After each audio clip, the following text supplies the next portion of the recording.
Olá, bem-vindos. Estamos chegando com Entre Linhas nessa sexta-feira aqui na Prudente News 1070 e também na TV Brasileira. Muito obrigado a você que nos acompanha. Estamos com os nossos comentaristas convidados, Divaldo Ceresini e também Adolfo Padilha, para comentar as principais notícias aqui na TV Brasileira e na Prudente News e também fazer os seus destaques. A gente começa com o destaque de Divaldo Ceresini. Divaldo, é com você o seu destaque. Olá a todos, é sempre aquele prazer enorme estar aqui, mais uma sexta-feira, encerrando uma semana, e que semana, né? Ontem nós tivemos um dia bastante agitado, com o presidente voltando atrás novamente em suas colocações em relação à China, voltando atrás em relação aos ataques que ele fez ao STF e ao Alexandre de Moraes, mandando os caminhoneiros voltarem ao trabalho, né? Ele que havia incentivado a paralisação dos caminhoneiros também. Enfim, ontem foi um dia em que o presidente foi exatamente aquilo que ele é, alguém que não se pode escrever aquilo que fala. E detalhe, né? Falando em escrever, inclusive, encomendou uma cartinha do Temer, e quem leu aquela cartinha sabe muito bem o que eu estou falando. Nenhuma palavra daquela carta, do pedido de desculpas dele, tem qualquer palavra dele. Foi totalmente escrita pelo ex-presidente Michel Temer. Muito bem, vamos lá. O destaque do Adolfo Padilha. Adolfo Padilha, como é que você vê os últimos acontecimentos? Qual o seu destaque? Fala, Eudes. Fala, Divaldo. Hoje o meu destaque é... Primeiro vamos falar uma boa notícia, né? O prefeito Ed Thomas, ele quer retomar o Balneário da Amizade, deixar o balneário como ele deve ficar, melhorar muitas das instalações que ainda existem lá. E agora o balneário pertence à Secretaria de Turismo e a gente já vai começar o trabalho fazendo todas essas modificações e entregar um belo equipamento turístico, um belo equipamento patrimonial do público em breve, dentro de um planejamento para todos os usuários prudentinos e aqueles que são da região. E dizer também que você que está achando graça de que o presidente Bolsonaro afinou ou que o presidente Bolsonaro pipocou, você não passa de um urubu que adora carniça. O presidente Bolsonaro supera e demonstra, claro que vocês nunca irão enxergar isso, mas a grandeza de um presidente eleito democraticamente. E vamos poder falar disso durante o programa. Meu amigo Eudes Figueiredo. Ok, vamos lá. Olha, a Câmara Municipal de Presidente Prudente aprovou durante uma sessão ordinária, na quarta-feira, um requerimento encaminhado ao Poder Executivo que solicita a restituição aos cofres públicos do valor de R$500 mil repassados pelo município à empresa Company Tour Transporte e Turismo Limitada, ou seja, a Prudente Urbano, a título de subvenção econômica emergencial. Requer ainda o pagamento do valor de R$640.350 a título de outorga e o recolhimento de mais de R$2 milhões referente à dívida com imposto sobre serviços, o ISS. Muito bem, vamos lá. Comentando esse assunto, a gente começa com o Divaldo Ceresini. Divaldo, a Câmara deu uma apertada aí na Prudente Urbano. Será que era este o momento, né? A empresa parece estar com dificuldades há menos de um mês. A Câmara não está apertando a Prudente Urbano, né? A Câmara está apertando o prefeito, o secretário, principalmente, né? E o interventor do município lá na Prudente Urbano. A gente não tem condições nesse momento, pelo menos não foram divulgados os dados, né? A respeito da condição financeira da empresa. Foi dito que houve uma arrecadação de R$1 milhão, mas não foram apresentadas as despesas desse período para a gente ver o quanto sobrou em caixa. Por óbvio que esse dinheiro é um dinheiro da prefeitura que tem que ser devolvida a parte do empréstimo, a parte da outorga tem que ser paga, assim como o ISS em atraso. E isso tem que acontecer o quanto antes. Porém, é necessário a gente avaliar se, nesse momento, há condições da empresa arcar com essas despesas. E é daí que, como conversei esses dias atrás com o secretário Edson, não há de se sentir constrangido, ou quando se questiona, né, quando se pergunta alguma coisa a respeito do funcionamento da secretaria. É dever de todo secretário, é dever de todo agente público prestar contas. Então, nesse momento, é hora do interventor, da Secretaria de Assuntos de Mobilidade Urbana, responderem à Câmara a situação. Dá para pagar nessas condições? Ainda não dá para pagar? Precisamos de mais algumas receitas, as despesas foram essas daqui, enfim, esclarecer qual que é a situação e prestar contas, que não é só uma questão de dar uma explicação para os vereadores, é uma questão de dar uma explicação ao povo prudentino. Muito bem, vamos lá então, comentando esse assunto também da Prudente Urbano, a novela que continua. Adolfo Padilha, vamos lá, Adolfo, é com você. Olha, Eudes, eu vejo a atitude do vereador Mauro Neves ao solicitar a devolução do dinheiro que foi empregado pela prefeitura até agora na empresa de ônibus, ou das verbas que foram repassadas, como uma meia preocupação. Esse é o meu ponto de vista. E por que eu digo meia preocupação? Porque onde está a preocupação das famílias que a prefeitura, ao intervir lá com o Major Edson, que está se desdobrando ao quadrado, o prefeito está se desdobrando ao quadrado, você pensa que é fácil uma decisão de intervenção numa empresa, onde você passa de ser o órgão cobrador apenas para ser o órgão gestor de um problema que não foi você que causou, que não foi você que criou, mas que você está ali para defender o quê? Os usuários do transporte urbano da cidade. Você está ali para quê? Para tentar manter os empregos das famílias que precisam daquilo para sustentar seus filhos, né? E onde está essa preocupação do vereador ao fazer, ou pedir, ou solicitar que deve ser devolvido aos cofres públicos o dinheiro que até agora foi aplicado? Parte da falta de entendimento dele, primeiro ponto, a prefeitura interviu justamente porque não se tinha dinheiro para se manter. Com isso ia ter desemprego. Então a prefeitura foi lá, interviu, conforme pode a lei e determina. Ao intervir, qual é a preocupação da prefeitura? Primeiro, segurar o emprego dos trabalhadores. Junto com isso, a responsabilidade do dinheiro que já foi aplicado lá. E a prefeitura vai ter que demonstrar conta disso no futuro. Veja bem, se a prefeitura hoje pegasse o dinheiro lá, esse quase 3 milhões aí de devolução, e tirar, a empresa quebra de novo.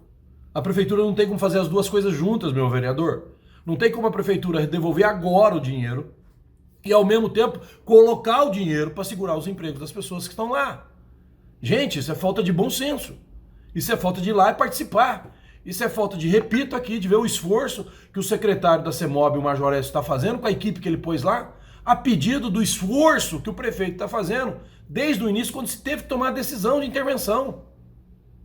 Então é umas coisas que não combinam com o momento. Se tivesse tido qualquer demonstração mínima da prefeitura ou dos seus agentes que estão lá na intervenção de que não haveria a intenção de devolver esse dinheiro futuramente, aí o vereador estaria certo. Mas o vereador não colabora agora, quando vem no meio do problema, não dá uma solução, mas querer erguer uma bandeira que não tem necessidade. O presidente foi aconselhado pelo antecessor Michel Temer a divulgar no manifesto de pacificação, citado aqui no começo do programa pelo Divaldo Ceresini. Em atos políticos, no dia 7 de setembro, Bolsonaro fez ameaças ao STF, a membros do STF, né? Vamos lá, comentando esse assunto, Adolfo Padilha. É o que eu acabei de dizer, né? Veja bem, a felicidade do Pantufinha, do Periquito. Esses caras querem bem do Brasil? Esses caras estão pensando no Brasil? Não, eles estão pensando politicamente, né? A oposição contra o Bolsonaro, muito deles eleito porque apoiou o Bolsonaro e assim a população acreditou, como governador de São Paulo, elas vão tripudiar o máximo que elas puder, porque o ato de grandeza dele não pode transparecer para essas pessoas. Ato de grandeza, sim. Se coloque você, imagine você no sentimento daquela força popular que foi demonstrada dia 7 de setembro ao presidente da República. Se ali existisse um pouquinho de vaidade de poder, se ele realmente fosse o ditador, como algumas pessoas querem dizer, ou se realmente ele estava querendo dar o golpe, como outros quiserem inventar, ou se realmente ele queria destruir a nossa democracia, como tantos tentam afirmar, ele não teria procurado um caminho ainda de entendimento. E fez muito bem de procurar esse caminho de entendimento. Demonstra com isso que ele quer apenas o objetivo de construir um país melhor. Demonstra com tudo isso, aquela manifestação do dia 7 de setembro, ela serviu para várias coisas. Mas vamos pontuar algumas bem rapidamente aqui. Primeira, demonstra ainda a força popular que o presidente tem, de apoio popular. Segunda, assustou a oposição toda. Porque o que você não vai ver na Globo e não vai ver nas redes sociais desses urubus do Brasil é que desde a semana passada o Judiciário, o STF procurava um caminho de entendimento com o presidente e ele firmou o pé porque ele precisava mostrar a força popular de apoio que ele tem. Isso não foi construído depois do 7 de setembro, o presidente acordou, como alguns pensam e querem dizer, exagerei no meu discurso, agora eu tenho que pedir água. Não, não foi nada disso. Não foi nada disso que aconteceu. Ele simplesmente resolveu, por um caminho que já estava sendo procurado de acesso a ele, retornar um caminho para se construir um diálogo. Isso é demonstração, sabe do quê? De maturidade política. Demonstração clara que não existe vaidade, porque causa não pode ter vaidade. A causa tem que superar as vaidades pessoais. O que vem do Dória, a manifestação de domingo. Agora, vocês perceberam o quanto o Bolsonaro constrói para que a gente preste atenção como o Brasil funciona? Domingo agora vai estar PSDB, PC, PT, PSOL, MBL. Vocês percebem como se juntam todos? Porque o objetivo de todos e a política de todos, no fundo, elas são iguais. E é contra tudo isso que ele lutou e luta. É contra tudo isso que ele enfrenta. São 16 anos, 20 anos de poder. Pegar os 8 anos do Fernando Henrique, são 24 anos de poder de uma mesma ideologia, um pouquinho mais ou um pouquinho menos, mas o mesmo conteúdo, emparelhando o Estado brasileiro. Ok, vamos lá. Comentando aí a declaração do presidente divulgada à nação ontem, que muitos apoiadores acharam que ele deu um passo para trás. Mas muita gente também achou que ele foi muito inteligente nessa situação. Vamos lá saber a opinião de Divaldo Ceresini. Divaldo, é com você. Olha, eu ouvi muita coisa ontem a respeito dessa situação, viu? Segundo consta, foi o arregaço do presidente. E ele não tinha outro caminho. Depois do que ele fez no dia 7 de setembro, de um claro desrespeito à população brasileira, sim, ele desrespeitou a população brasileira com atos de campanha que levariam a lugar algum, a não ser este que levou, o isolamento. Diante do isolamento no qual ele próprio se colocou, e não se enganem com a manifestação de apoio que ele recebeu de pessoas, algumas eu acredito até que legítimas, no dia 7, ele se isolou de todas as instituições, de todos os representantes da sociedade, e eu não estou falando aqui só em relação aos políticos, não, eu falo em relação às entidades da sociedade civil também. Pouquíssimos ficam do lado do presidente diante de tanta guerra que ele ajuda, não é o único causador, mas ele ajuda a causar no país. O caminho correto para o impeachment de ministro do STF é o Senado.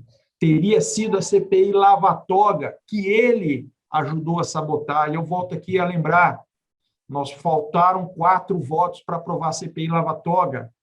Nós temos hoje um ministro que votou contra, nós temos um membro de defesa efusiva do governo no Senado também que votou contra, e o líder do governo no Senado que também votou contra. Então, o presidente ele não quer impeachment de ministro do STF, ele quer fazer campanha eleitoral. E aí teve que pedir ajuda para o Michel Temer, por ex-presidente Michel Temer, tão criticado por ele também, que lá, quando o Michel Temer era presidente, tacou fogo na greve dos caminhoneiros, e agora veio pedir ajuda do Temer para acabar com a greve dos caminhoneiros, né, para contornar também toda a lambança que ele fez com a relação dele junto ao STF. Então, mais uma vez, o presidente Bolsonaro mostrou o moleque que ele é. Muito bem, é isso aí. Ó. Nós vamos para o rápido intervalo, a gente volta já, e eu vou dizer uma coisa, o Michel Temer me surpreendeu, porque eu achei que ele era uma carta fora do baralho já, inclusive com as investigações que ele teve recentemente, e agora aparece como salvador da pátria. Olha, gente, toma cuidado aí para o próximo ano. O próximo ano tem eleições. A gente volta já com muito mais para você, aqui no Entre Linhas, na TV Brasileira e na Prudente News 1070. Não saia daí.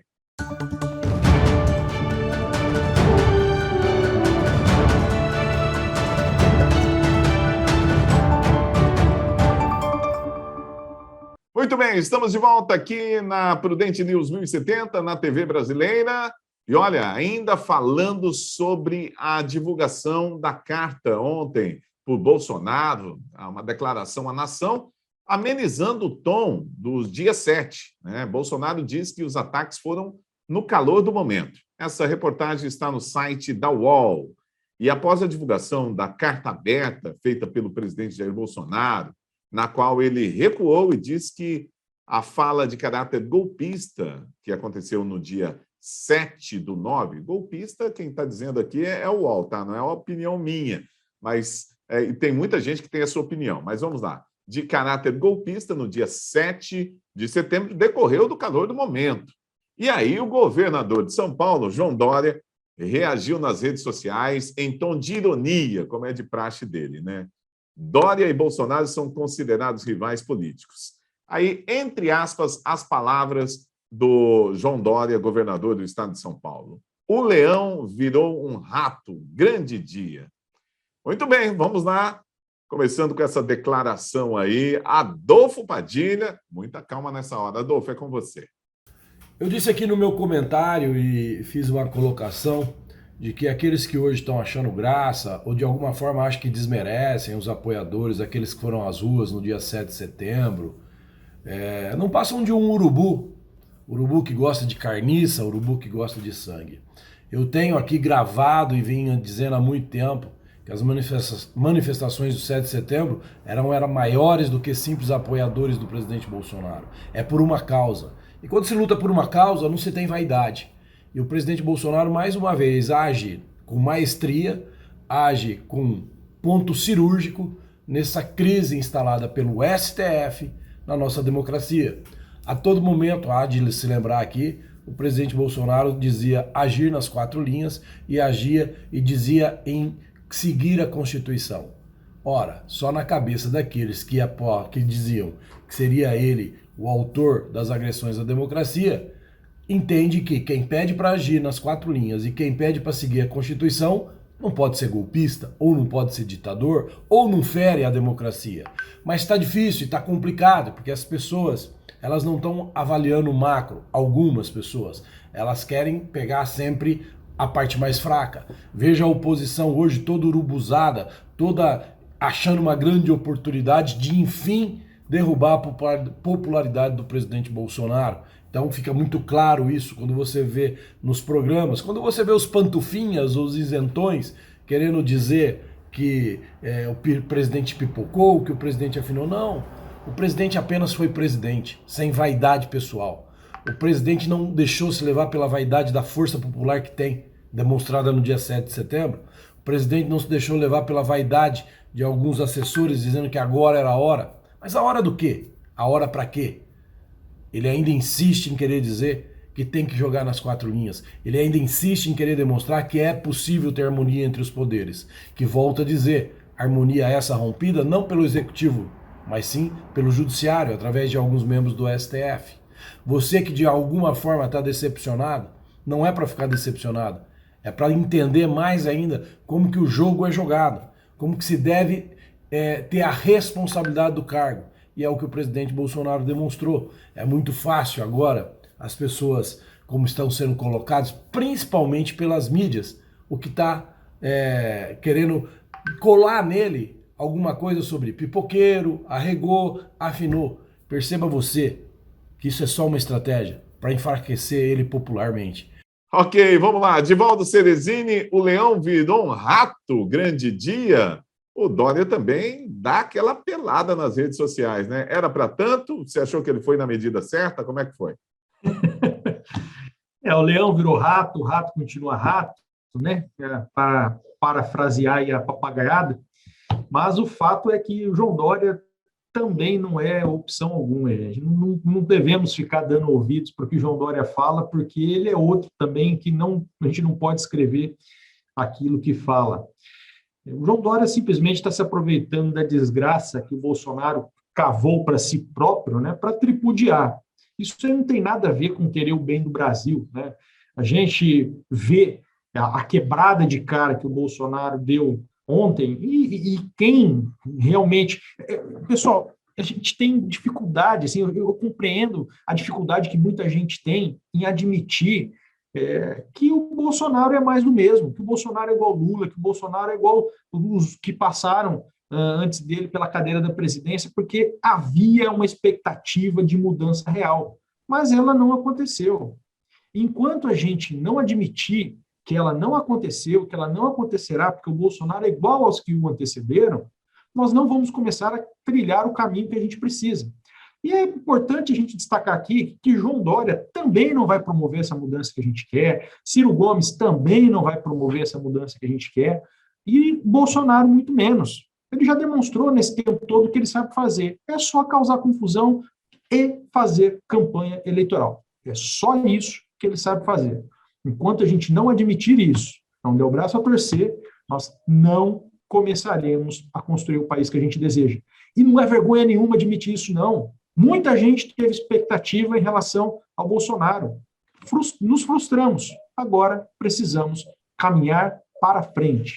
Muito bem, vamos lá para a nossa última notícia de hoje. Olha, a Câmara dos Deputados aprovou ontem, por 378 votos a 80, o texto base do projeto de lei que institui o novo Código Eleitoral, com 898 artigos e quase 400 páginas. A proposta, relatada pela deputada federal Margarete Coelho, ela promove uma ampla reformulação em toda a legislação partidária eleitoral. Não dá para falar todas aqui no programa, cada um, obviamente, vai fazer o seu destaque aqui nos seus comentários, mas com as novas regras fica proibida, por exemplo, a divulgação de pesquisas eleitorais na véspera do pleito. E outras mudanças no fundo partidário, as mudanças na justiça eleitoral, teto para multas, contratação de empresas, notícias falsas, Tribunal Superior Eleitoral, prescrição de processos, Caixa 2, transporte de eleitores, inelegibilidade, anistia dos partidos, enfim, são muitos temas que estão sendo mudados. E a gente vai passar agora para os nossos comentaristas para que eles possam falar dos seus destaques em relação a esse texto base do novo Código Eleitoral. Vamos lá, a gente começa com o Divaldo Cerezini. Divaldo, o que você viu de positivo nesse texto base do novo Código Eleitoral? Absolutamente nada. Esse texto é uma vergonha. Esse texto, ele facilita a Caixa 2, ele praticamente libera a compra de votos, ele limita o alcance da lei de ficha limpa, é uma porcaria que foi produzida. Volto aqui a lembrar, e aí muita gente pode dizer, isso é perseguição. A deputada relatora desse projeto é aliada de primeira hora de Ciro Nogueira. Isso, o Ciro Nogueira, aquele mesmo que estava enrolado lá no Petrolão, e que aí depois que o Augusto Aras entrou lá na PGR, acabou o Petrolão, com a ajuda do STF, é claro, né? Acabou o Petrolão, acabou tudo, ele se livrou, ele, o Ricardo Barros, a turma do PP, do PT, enfim, todo mundo, né? E essa deputada fez esse relatório e com o apoio de grande parte dos deputados, isso foi aprovado, que só vai gerar mais insegurança jurídica, que só vai gerar mais privilégio para cacique partidário e que só vai tirar do cidadão a oportunidade de escolher alguém decente para lhe representar. É uma vergonha. Dos males, o menor, né? Porque ela, inclusive, fez um texto anti-candidatura do Sérgio Moro, do ex-juiz Sérgio Moro. Felizmente, nos destaques, essa porcaria foi retirada do projeto de lei. Muito bem, vamos lá. E agora a análise do Adolfo Padilha. Adolfo Padilha, como é que você vê esse novo projeto, o texto base das eleições do próximo ano aí, com seus destaques, enfim, você vê também de forma negativa? Quero saber a sua opinião. Vamos lá.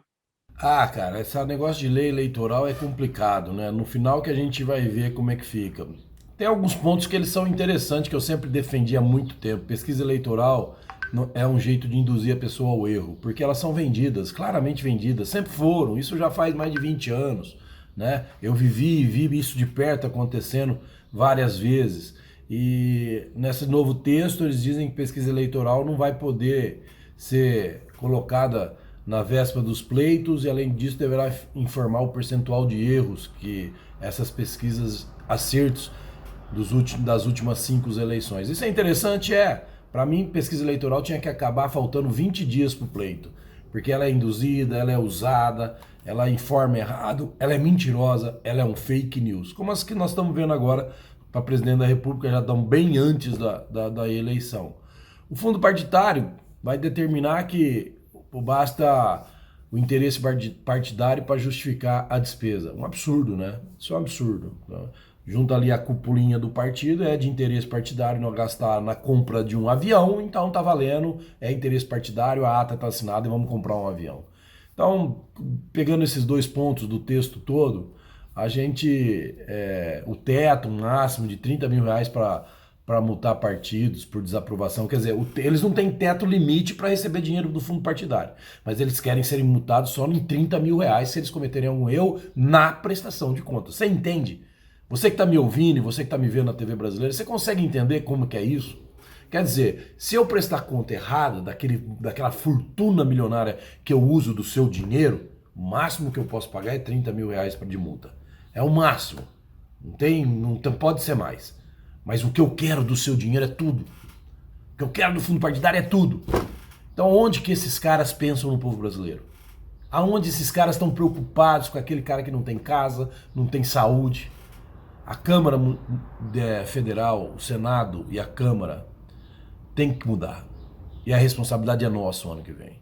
Saber escolher os deputados.